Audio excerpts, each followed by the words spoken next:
Parlons aujourd'hui du ventre gonflé. Je vous avais déjà fait une petite vidéo dessus, je vais vous en faire une un petit peu plus longue.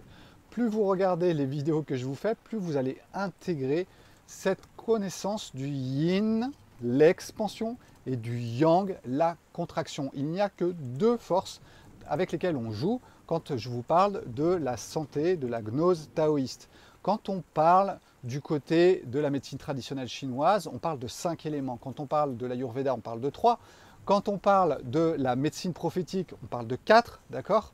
Donc à chaque fois, on est dans plus de complexité. Moi, ce que j'essaye de faire, c'est de vous ramener vers plus de simplicité qui fonctionne très bien. Parce que quand on a les 4 éléments, l'eau, la terre, le feu et l'air, eh bien en fait, il y en a 2 qui sont yin et 2 qui sont yang, avec des gradients un petit peu différents, mais c'est exactement la même chose.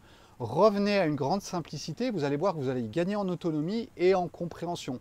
Je sais, ce n'est pas le plus simple, parce que plus c'est simple, plus parfois ça peut être compliqué, mais revenez à la simplicité. Donc, un ventre qui est gonflé.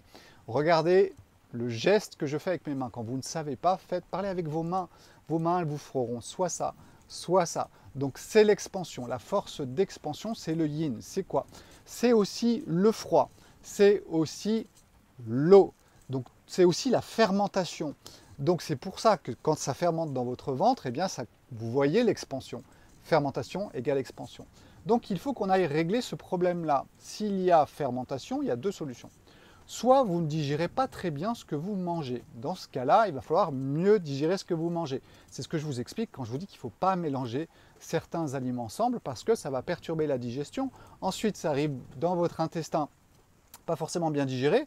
Les bactéries sont super contentes, elles ont plus à manger que d'habitude et elles font la fête. Donc ce que vous voyez, c'est le festin des bactéries à l'intérieur de votre corps. Mais il y a des choses qui vont amplifier les phénomènes de fermentation. Alors déjà, si vous mangez des substances qui sont fermentées, ça peut augmenter ce genre de choses. Quand vous mangez du kéfir, quand vous prenez par exemple du kombucha, eh bien ça peut augmenter ces phénomènes aussi d'expansion parce que l'énergie du kombucha, l'énergie du kéfir sont des énergies d'expansion, c'est la fermentation. La fermentation, c'est quoi? C'est vous prenez quelque chose de bien serré, vous allez le casser en plein de petits morceaux et oups, ça va disparaître, d'accord? Ça, c'est la fermentation. Et l'opposé, c'est quoi? C'est la coagulation. Vous prenez plein de petits morceaux et vous en faites un gros bloc. Donc vous voyez, quand on parle des fromages, par exemple, eh bien, il y a les fromages fermentés, les fromages coagulés. Les fromages fermentés vont empirer votre phénomène de ventre gonflé. Mauvaise digestion vont empirer aussi ce genre de troubles. Ensuite, si vous mangez trop froid, et on sait par exemple qu'il y a des personnes, quand elles mangent de la salade, pouf, elles gonflent. Donc le fait de manger trop yin, trop froid, ça va amplifier le phénomène. Si vous mangez cuit, si vous mangez chaud, si vous mangez cuit au four par exemple, les légumes, eh bien vous verrez qu'ils vont fermenter beaucoup moins qu'un légume qui est cuit à l'eau. Il y a vraiment des notions à comprendre dans les modes de cuisson qui peuvent aussi vous aider.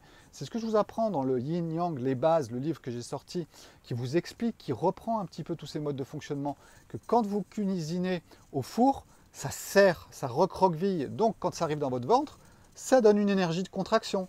Si vous allez cuire dans plein d'eau, et j'ai regardé le geste que j'ai fait, plein d'eau, eh bien ça ne va pas améliorer tout ce qui va se passer à l'intérieur de votre tube digestif. Donc faites bien attention à vos modes de cuisson si vous avez des troubles à ce niveau-là. Ensuite, il y a un autre phénomène. Donc, je vous ai parlé de la digestion, je vous ai parlé de la qualité de vos aliments, s'ils sont yin ou s'ils sont yang. Mais il y a une chose aussi qui est très importante et que nous devons expliquer.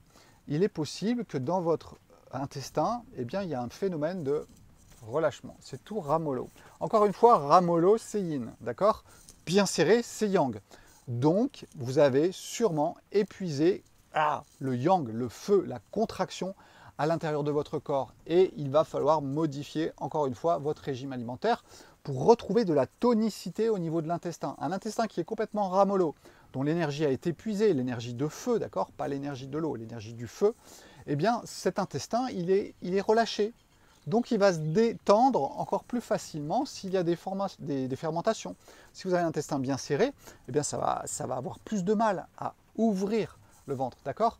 Pour les femmes qui sont touchées par ce problème, il est évident que les grossesses ont amplifié les phénomènes, surtout si après les grossesses, il n'y a pas eu de nouveau la contraction. Et ça, c'est un gros problème pour de nombreuses femmes, c'est qu'après l'expansion de la grossesse, il faut absolument retourner vers des forces de contraction. Donc il y a certains aliments qu'il ne faut absolument pas manger parce que ça va vous dilater. Et donc ça va empêcher le phénomène de rééquilibrage. Comprenez que la vie est du yin et du yang et des histoires d'équilibre et de déséquilibre.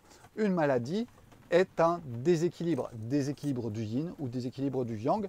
Quand on parle de ventre en distension, eh bien regardez mes mains, c'est le yin qui vous envahit, aussi bien au niveau vraiment de l'énergie propre de votre intestin qui n'a plus la contraction, mais aussi de votre façon de manger. Si vous mangez du sucre, c'est le yin, le sucre, d'accord? Le sel, c'est le yang.